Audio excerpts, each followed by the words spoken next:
ঈদ মোবারক India, তোমাদের ঈদ মোবারক। 18 তারিখে football খেলায় তোমাদের হারাইলাম 22 বছর পর। কালকে ইমার্জিন এশিয়া কাপ এই দল ইন্ডিয়াকে হারালো। ভাই এত ভালো লাগছে।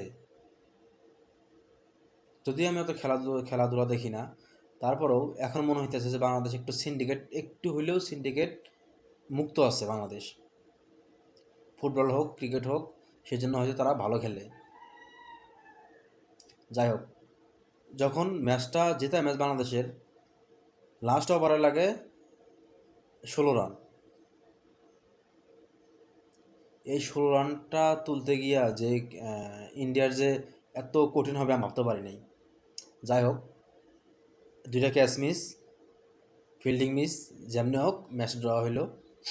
ড্র হওয়ার পরে সুপার ওভার ম্যাচটা করাইল। সুপার ওভারে যখন জিতেশ অ্যান্ড আশুতোষ ব্যাটিংয়ে নামলো, ভাবছিলাম যে হয়তো রান হবে 15, 16 বা 20 হইতে পারে।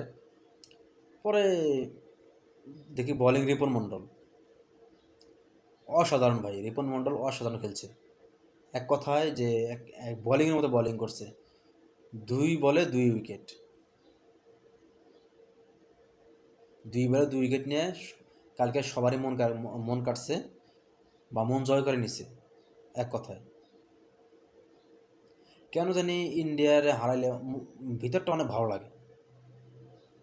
এর কারণটা বলি, কারণ ইন্ডিয়ার কাছে যখন বাংলাদেশ খেলে, প্রতিবারই চুরি করে বাটপারি করে ম্যাচ তারা জিতা যায়। কিন্তু এটা তো বড় ইভেন্টের খেলা না। কালকে যে খেলাটা হয়েছে বড় ইভেন্টের কোনো খেলা না, বা এটা চুরি করে তাদের কোনো ফায়দা হবে, সো এখানে তারা নাক গলাবেও না। এই জন্য ইন্ডিয়া হারছে। যদি এটা ন্যাশনাল টিম হইতো, যদি বড় দল হইতো, মেন টিম হইতো, তারা দেখতেন কীভাবে চুরি করে আমার জিততে হয়। এটা ইন্ডিয়ার কাছ থেকে আপনারা দেখতে পারতেন। এই জন্য খুব ভালো লাগছে।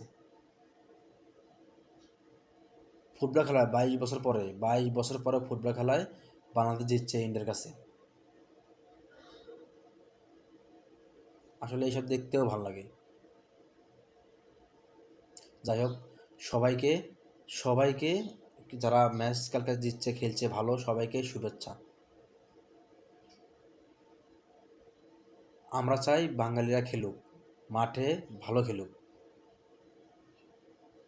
তাকে হাবিবুর রহমান সোহানের বা বিধ্বংসী ব্যাটিং এত ভালো লাগছে। 65 রান। বাংলাদেশ 194 টার্গেট দিছে। 194 টার্গেট তারা করতে গিয়া তারা সেম 6 উইকেট হারাইছে, ম্যাচ ড্র হয়েছে।